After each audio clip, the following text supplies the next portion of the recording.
Academy நடத்தும் மாநில அளவிலான போட்டித் தேர்வர்களுக்கான 50 லட்சம் மதிப்புள்ள அங்கீகார மேடை. No compromise. உங்க சைடுலயும் எங்க சைடுலயும். GT Holidays, South India's #1 travel brand.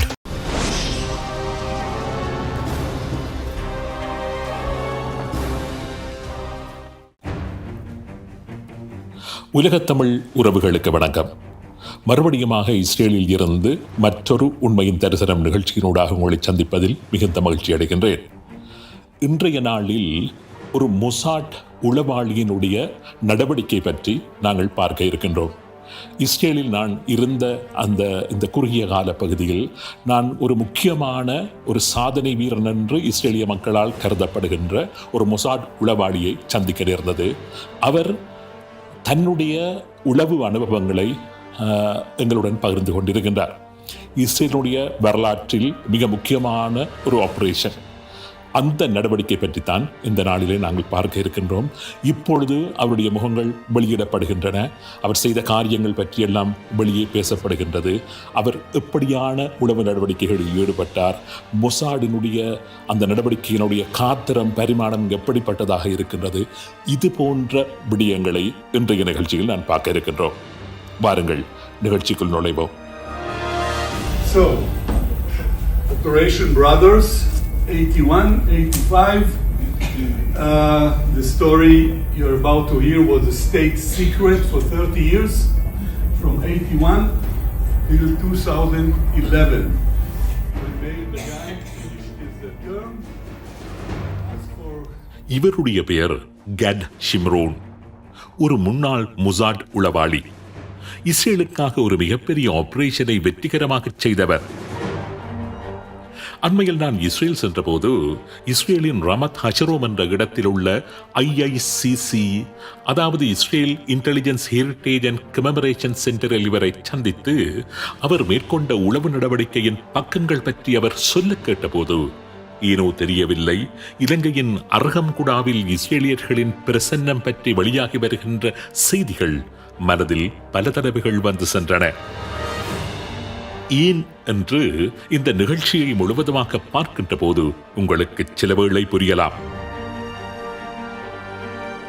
1981 ஆண்டு முதல் 1985 ஆண்டு வரையிலான 4 வருட காலப்பகுதியில் இஸ்ரேலின் உளவு அமைப்பான மொசாட் சூடான் என்கின்ற ஒரு இஸ்லாமிய நாட்டில் தங்கியிருந்து மிக பிரமாண்டமான ஒரு ரகசிய நடவடிக்கையை மேற்கொண்டது. அந்த ரகசிய நடவடிக்கையின் மிக முக்கியமான வகிபாகத்தை வகித்த ஒரு உளவாளிதான் கட் ஷிம்ரோன். பல தசாப்தங்கள் மிகப்பெரிய ரகசியமாக இருந்து வந்த மொசாடின் அந்த உளவு நடவடிக்கையின் பக்கங்களை உலகிற்கு சொல்வதற்கு தற்போது இஸ்ரேலிய அரசாங்கம் அனுமதி அளித்ததை தொடர்ந்து அந்த உளவு நடவடிக்கை பற்றி அங்கமாக கட் ஷிம்ரோன் எங்களுக்கு விவரித்தார். அந்த ரகசிய நடவடிக்கையின் பெயர் ஆபரேஷன் பிரதர்ஸ். எத்தியோப்பியாவில் பல நூற்றாண்டுகளாக தங்கி வாழ்ந்து வந்த ஆயிரக்கணக்கான கருப்பு யூத இனத்தவர்களை சூடான் வழியாக ரகசியமாக இஸ்ரேலுக்கு கடத்துவதுதான் ஆபரேஷன் பிரதர்ஸ் படை நடவடிக்கை. எத்தியோப்பியாவில் வாழ்ந்து வந்த யூதர்கள் அங்கு பல்வேறு நெருக்கடிகளை சந்தித்த போது அவர்களை பாதுகாப்பாக இஸ்ரேலுக்கு அழைத்து வருவதுதான் ஆபரேஷன் பிரதர்ஸ் என்ற அந்த படை நடவடிக்கையின் நோக்கம்.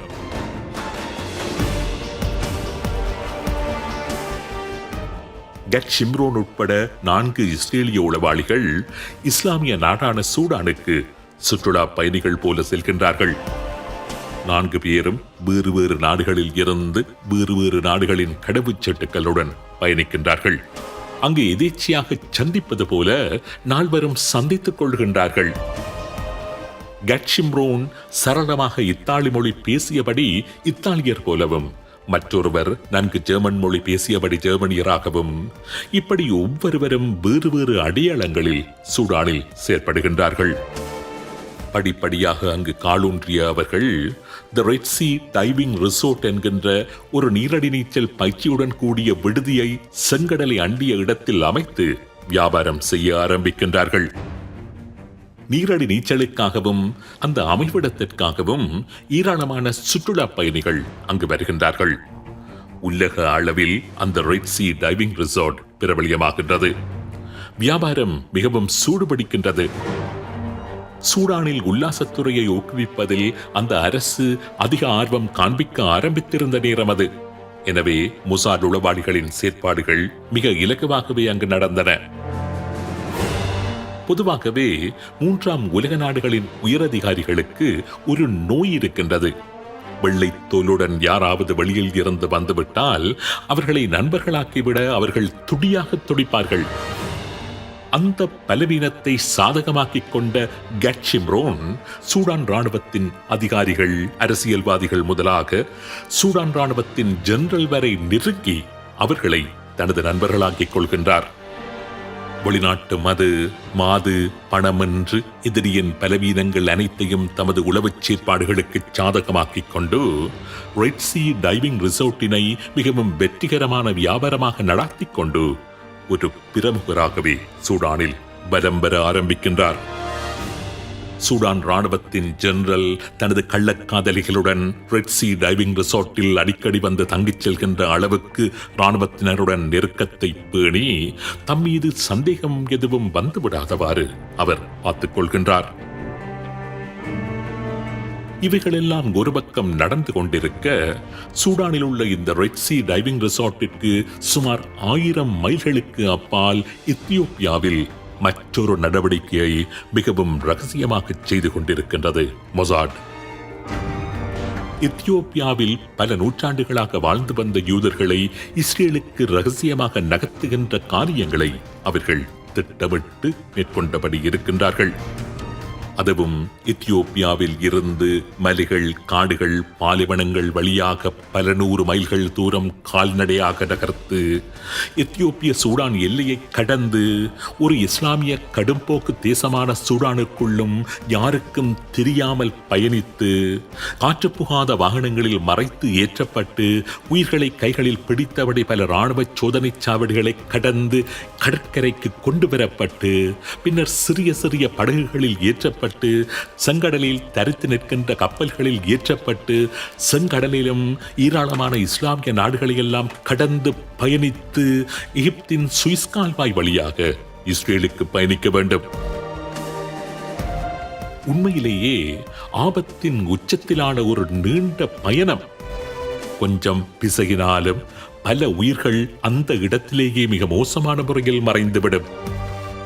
உயிர்களை பணியம் வைத்தபடி ஆபத்தான அந்த பயணத்தை ஆண்கள், பெண்கள், குழந்தைகள், முதியவர்கள் என்று அனைவரும் மேற்கொண்டார்கள். இதில் என்னை மிகவும் ஆச்சரியப்பட வைத்த விடயம் என்னவென்றால், சுமார் 2700 வருடங்கள் எந்தவித தொடர்பும் இல்லாமல் எத்தியோப்பியாவில் வாழ்ந்து வந்த அந்த யூத மக்களுக்கு தமது வாழ்விடங்களை விட்டு வெளியேறும்படியான நம்பிக்கையை மொசாட் எப்படி அவர்களுக்கு வழங்கியிருக்கும், எப்படி அவர்களை சமாதானப்படுத்தி இருக்கும், பயண ஏற்பாடுகளை எப்படி செய்திருக்கும், பல நாட்கள் பயணத்திற்கான உணவுகள், மருந்துகள், எப்படி அனைத்தையும் ஒவ்வொன்றாக பார்த்து செய்திருக்கும். இவைகள் அனைத்தையும் விட அந்த யூத மக்களை விட வேறு ஒரு பூச்சிக்கு கூட தெரியாத அளவுக்கு எப்படி அவர்கள் ரகசியம் காத்தார்கள். அந்த ஆபரேஷனின் பக்கங்களை யோசித்து பார்த்தபோது கற்பனை கூட செய்ய முடியாத பல அதிசயங்களை அங்கு வியந்து பார்க்க முடிந்தது. இத்தனையும் எதிரியின் மண்ணில் வைத்து செய்ய வேண்டும். அத்தனையையும் உருமறைப்பு செய்தபடி அங்கு தங்கியிருந்து மேற்கொள்ள வேண்டும். மொசாட் உறுப்பினர்கள் மட்டுமல்ல, மொசாடிற்கு சிறிதும் பரிச்சயமில்லாத அந்த ஆயிரக்கணக்கான எத்தியோப்பிய யூதர்களையும் ரகசியம் காக்கும்படி தூண்ட வேண்டும். அவர்களது மனங்களை தயார்படுத்த வேண்டும். அவர்களுக்கு நம்பிக்கை, உற்சாகம் என்று பல விடயங்களை உளவியல் ரீதியாக ஊட்ட வேண்டும். சூடானின் கடற்கரையில் அமைக்கப்பட்ட ரெட் சீ டைவிங் ரிசார்ட்டை தளமாக பாவித்து பல 1000 யூதர்கள் கப்பல்களில் ஏற்றப்பட்டார்கள். அவர்களில் ஒருவர் பிடிபட்டிருந்தால் கூட முழு ஆபரேஷனும் சிதைந்து போயிருக்கும். கூட்டமாக பல 1000 பேர்கள் அவ்வாறு கடத்திச் செல்லப்பட்டார்கள். பயண வழிகளில் பலர் உயிரிழந்தார்கள். குழந்தைகள் கூட அந்த பயணத்தின் போது பிறந்ததாக கூறப்படுகின்றது. மொசாடின் அந்த படை நடவடிக்கை பற்றி விவரித்துக் கொண்டிருந்த கேட்ஷிரோனிடம் நான் ஒரு கேள்வியை எழுப்பியிருந்தேன். உங்கள் உயிரை பணயம் வைத்து இந்த நடவடிக்கையை நீங்கள் மேற்கொண்டிருந்தீர்கள். அடுத்த நொடிகூட உங்கள் உயிருக்கு உத்தரவாதம் இல்லாத நிலையில் இதுபோன்ற காரியத்தை செய்வதற்கு இது உங்களுக்கு துணையாக இருந்தது. உங்கள் மத நம்பிக்கையா, உங்கள் நாட்டுப்பற்றா, அல்லது உங்களுக்கு இடப்பட்ட கட்டளையா என்று கேள்வி எழுப்பியிருந்தேன். இல்லை, இவை எதுவுமே இல்லை என்று கூறிய அவர், முதலாவது தொகுதி ஆபிரிக்க யூதர்களை நான் படகில் ஏற்றிச் சென்று கப்பலில் ஏற்றிய போது அவர்கள் என்னை பார்த்த பார்வை, அவர்களது கண்களில் அந்த நேரத்தில் தெரிந்த நம்பிக்கைதான் என்னை உயிரை பணியம் வைத்து அந்த ஆபரேஷனை பல வருடங்களாக செய்ய வைத்தது என்று தெரிவித்திருந்தார். இந்த நிகழ்ச்சியை பார்த்துக் கொண்டிருக்கின்ற பலருக்கு இந்த இடத்தில் ஒரு கேள்வி எழலாம். இதற்காக யூதர்கள் எத்தியோப்பியாவுக்கு சென்று குடியமர்ந்தார்கள். அதுவும் 2700 வருடங்களுக்கு முன்னர் இதற்காக அவர்கள் இஸ்ரேலில் இருந்து எத்தியோப்பியாவுக்கு புலம்பெயர்ந்தார்கள். மற்றைய யூத மக்களுடன் ஒப்பிடுகின்ற நேரத்தில் எத்தியோப்பிய யூதர்கள் ஏன் கருப்பு நிறத்தில் இருக்கின்றார்கள்? இவர்கள் யூத மதத்திற்கு மாறிய ஆபிரிக்கர்களா, அல்லது உண்மையிலேயே இவர்கள் யூத இனத் தோன்றர்கள் தானா? யூதர்கள் எத்தியோப்பியாவுக்கு ஏன் சென்றார்கள் என்பதற்கு பைபிளையும் வரலாற்றையும் அடிப்படையாக வைத்து பல கதைகள் கூறப்படுகின்றன. தொல்பொருள் ஆராய்ச்சியாளர்களும் பல வரலாற்று சான்றுகளை கூறுகின்றார்கள். இஸ்ரேலின் மிகச்சிறந்த போர்வீரன் என்று கூறப்படுகின்ற தாவீது, அதாவது டேவிடின் ஒரு மகனின் பெயர் சொலமன். தமிழில் அவரை சாலமோன் என்று அழைப்பார்கள். இந்த சாலமோன் மகா புத்திசாலி என்று கூறப்படுகின்றது. யாராலும் அளவிட முடியாத ஞானத்தை சாலமோன் கொண்டிருந்ததாக பைபிள் கூறுகின்றது. அந்த காலத்தில் தலை சிறந்த வீரர்கள் அதி புத்திசாலிகள் என்று யாராவது இருந்துவிட்டால் அந்த வீரமும் புத்திசாலித்தனமும் தலைமுறை தலைமுறையாக விருத்தியாகி அந்த இனத்தில் பல வீரர்கள் புத்திசாலிகள் உருவாக வேண்டும் என்பதற்காக பல திருமணங்களை அவர்கள் செய்து கொள்ளும் வழக்கம் இருந்தது. சாலமோன் ராஜாவுக்கும் பல மனைவிகள். சாலமோன் ராஜாவுக்கு 700 மனைவிகள் என்றும் கூறப்படுகின்றது. அதில் சாலமோனின் ஞானத்தை பரீட்சிக்க வென்ற இஸ்ரேலுக்கு வந்த எத்தியோப்பிய அரசி ஷேபா பற்றி பைபிளில் கூறப்பட்டிருக்கின்றது. இந்த ஷேபாவையும் சாலமோன் திருமணம் செய்து கொண்டதாகவும் அவர்களுக்கு மெனாலிக் என்ற ஒரு மகன் இருந்ததாகவும் இந்த மெனாலிக்கே யூதர்களின் உடன்படிக்கை பற்றிய எத்தியோப்பியாவுக்கு கொண்டு சென்றதாகவெல்லாம் வரலாற்று கதைகள் இருக்கின்றன. அந்த கதைகள் பற்றிய விவாதத்திற்குள் எல்லாம் நாங்கள் செல்லப் போவதில்லை. ஆனால் இந்த கதைகள், வரலாறுகள், பைபிளின் வரிகள் அனைத்தையும் அடிப்படையாக வைத்து பார்க்கின்ற போது எத்தியோப்பியாவுக்கும் இஸ்ரேலுக்கும் இடையிலான தொடர்பு என்பது இன்றைக்கு சுமார் 2900 ஆண்டுகள் பழமையானவை என்பது தெளிவாகின்றது. அடுத்ததாக, இஸ்ரேலிய மக்களில் இருந்த 12 கோத்திரங்களில் தான் என்றொரு கோத்திரத்தைச் சேர்ந்தவர்கள்தான் எத்தியோப்பியாவில் வாழ்ந்த இந்த கருப்பு யூதர்கள் என்று கூறுகின்றார்கள். கிறிஸ்துவுக்கு முன் 700 வருடங்களுக்கு முன்னர் இஸ்ரேல் மீது படையெடுத்த அசிரியர்கள் இந்த தான் கோத்திரத்தார் வாழ்ந்த இஸ்ரேலின் வடக்கு பிரதேசங்களை சிதறடித்திருந்ததாகவும் அதனைத் தொடர்ந்து இஸ்ரேலியர்களின் தான் என்ற கோத்திரத்தார் எத்தியோப்பியாவுக்கு புலம்பெயர்ந்திருந்ததாகவும் தொல்லியலாளர்கள் கூறுகின்றார்கள். பைபிளின் பல இடங்களில் குஷ் என்ற ஒரு நாடு பற்றி கூறப்படுகின்றது. இந்த குஷ் என்ற நாடு தற்போதைய எத்தியோப்பியா மற்றும் எரித்ரியா போன்ற நாடுகளின் பல பிரதேசங்களை உள்ளடக்கிய நாடாக அந்த காலத்தில் இருந்திருக்கின்றது. இஸ்ரேலுக்கும் குஷ் நாட்டிற்கும் இடையில் அந்த காலகட்டத்தில் போக்குவரத்துக்கள், வியாபாரங்கள், அரசியல் தொடர்பாடல்கள் போன்றன இருந்ததாகவும் பைபிள் கூறுகின்றது. அது மட்டுமல்ல, இந்த குஷில் சிதறி வாழக்கூடிய யூதர்களை மீண்டும் கடைசி காலத்தில் கடவுள் இஸ்ரேலுக்கு கொண்டு வந்து சேர்ப்பார் என்றும் இன்றைக்கு சுமார் 2700 வருடங்களுக்கு முன்னரேயே பைபிளின் ஈசாயா புத்தகத்தின் 11ஆம் அதிகாரம் 11ஆம் வசனத்தில் கூறப்பட்டிருப்பதும் குறிப்பிடத்தக்கது. எத்தியோப்பியாவில் பல 100 ஆண்டுகளாக வாழ்ந்து வந்த கருப்பின யூதர்களை இஸ்ரேலுக்கு மீண்டும் அழைத்துச் செல்லும் பணிகளை ஒரு வகையிலான இராணுவ நடவடிக்கைகளாகவே மேற்கொண்டிருந்தது இஸ்ரேலின் உளவு அமைப்பான மொசாட். சிறிதும் பெரிதுமான ஏராளமான ஆபரேஷன்ஸ், வெளி உலகிற்கு தெரிந்து சில ஆபரேஷன்ஸ், வெளியே தெரியாமல் பல ரகசிய ஆபரேஷன்ஸ்.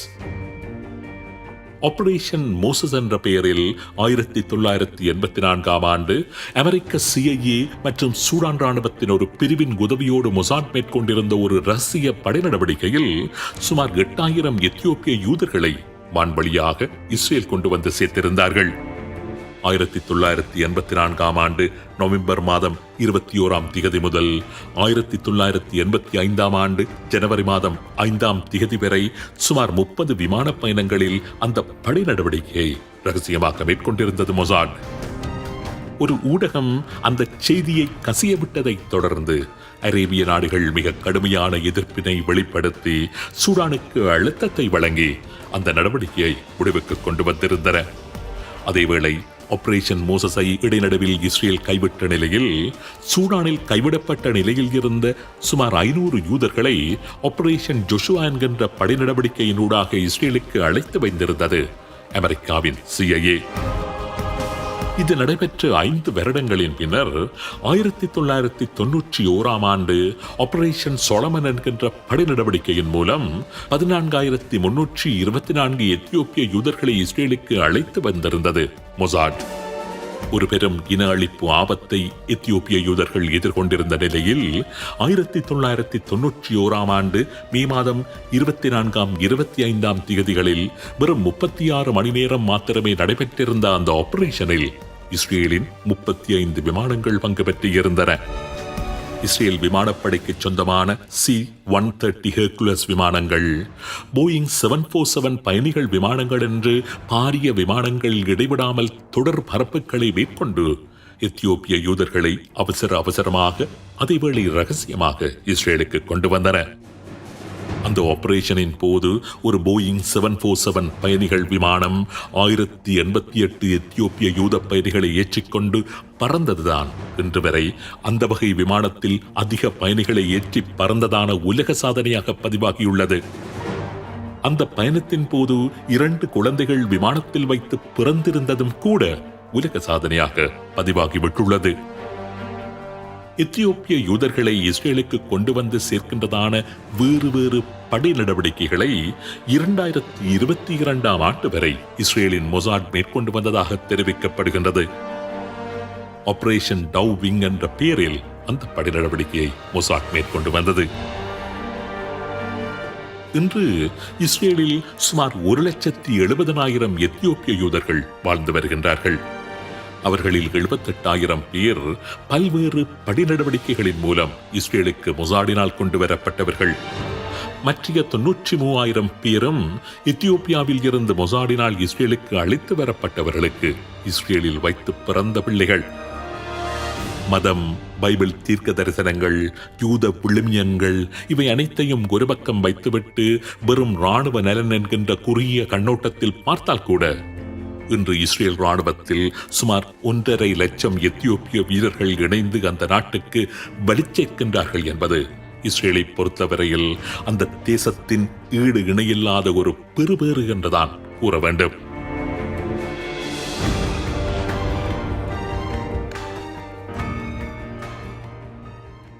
பொதுவாகவே மொசாட் அமைப்பினுள் பணியாற்றுகின்ற தரப்பினரை 3 தரப்பாக பிரித்து அழைக்கின்றார்கள்.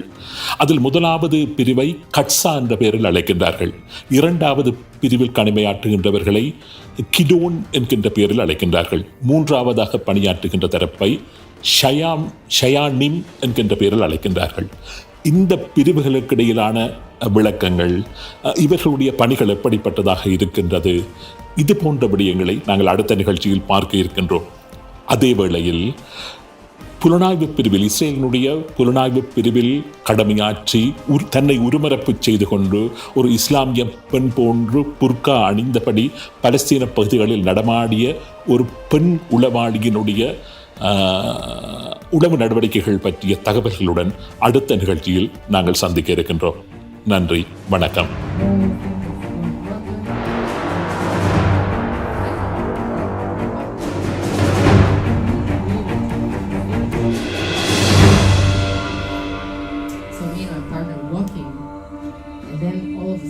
One of the terrorists got loose.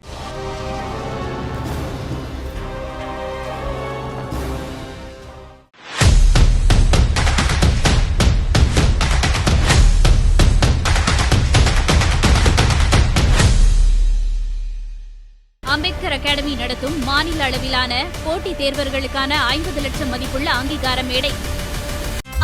No compromise. உங்க சைடுலயும் எங்க சைடுலயும். GT Holidays, South India's #1 travel brand.